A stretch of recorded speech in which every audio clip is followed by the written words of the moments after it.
Bom dia, boa tarde, boa noite, sejam bem-vindos. Aqui quem vos fala é o Wilson e hoje nós vamos falar da descrição do número nas suas características da epífise proximal, certo?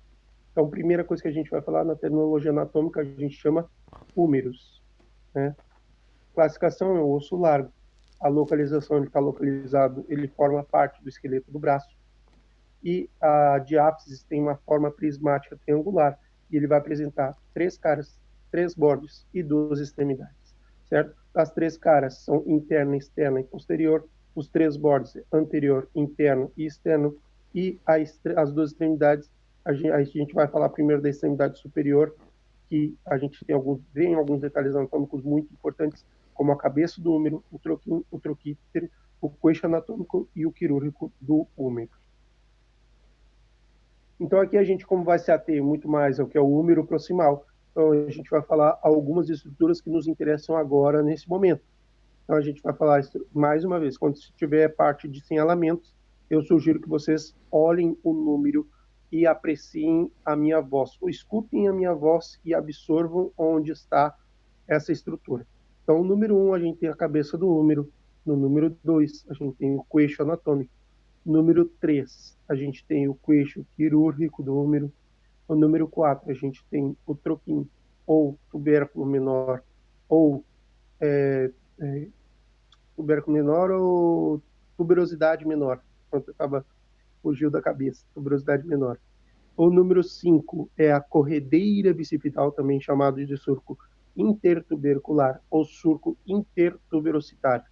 O número 6 é o troquíter, ou tubérculo maior, ou tuberosidade maior, certo? Esses três nomes são aceitos. O 7 é a cresta do tubérculo menor, o 8 é a cresta do tubérculo maior. E essas duas crestas elas vão acabar formando um outro detalhe anatômico, que é a veia deltoideia, ou também conhecida como tuberosidade deltoideia, onde, evidentemente, vai se incitar o músculo deltoides. O número 10 é o surco do nervo radial, e até aqui a gente vai ficar, porque as outras coisas não são importantes agora, nesse momento, certo? Para o húmero proximal. Quais são os músculos, as inserções musculares que a gente tem no húmero, na epífise proximal? Então, olha só. Primeiro, a gente começa falando do número 1, que é o músculo supraespinoso, que está insertado no terço superior do troquíter. Logo, a gente tem o músculo infraespinoso, que está insertado no terço médio do troquíter. Depois, a gente tem o músculo redondo menor, ou teres minor, que está insertado no terço inferior do troquíter. Depois, a gente tem o músculo subescapular, que ele está insertado no troquim. Logo, a gente tem o número 5, que é o dorsal ante, ou latissimus dorsi, que ele está insertado na corredeira bicipital, no suelo do surco. O número 6, a gente tem o peitoral maior, que ele também se encontra na corredeira bicipital, no surco lateral. E o redondo maior, ou teres major, que ele se encontra na corredeira bicipital, no surco medial. E a gente vai concluir aqui com o 8, que é o deltoides, que se encontra na veia deltoideia, ou impressão deltoideia. E o número 9, que não está marcado aí, mas ele é o coraco braquial e ele está insertado no terço superior do húmero, certo? Bom, então, esses são os músculos de interesse para nós.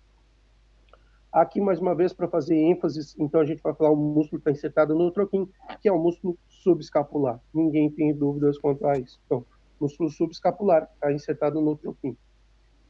Aqui, aquela regra básica que eu sempre falo para vocês, no troquíter a gente tem supraespinoso, infraespinoso, teres minor.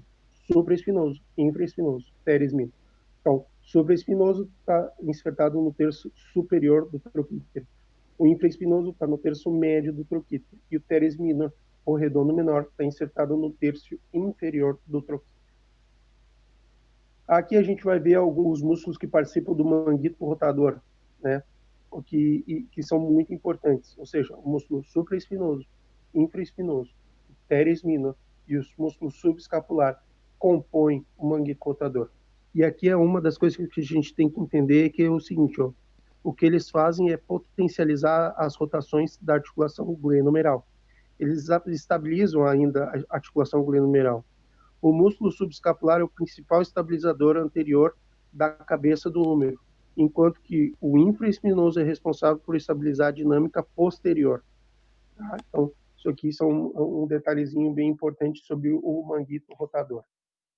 Aqui a gente vai falar da corredeira bicipital ou surco intertubercular ou surco intertuberocitário, que é a primeira coisa que a gente tem que saber, que ele se encontra numa região suprainterna do úmero e ele dá passo à porção larga do tríceps e vai dar inserções, ele vai ter inserções dos músculos que a gente vai falar agora.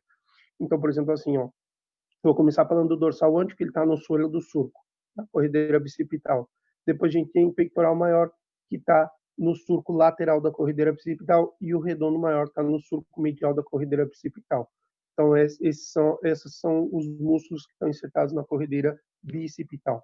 Uma das coisas que a gente tem que sempre lembrar de não cair nessa pegadinha, que se chama corredeira bicipital, porque é um lugar que dá passo ao músculo bíceps braquial, mas eu próprio não tenho inserções na corredeira bicipital.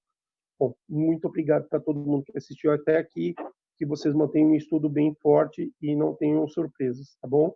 Obrigado. Eu recomendo sempre que depois das aulas vocês façam os carros, tá bom? Eu fico por aqui, bons estudos, até mais.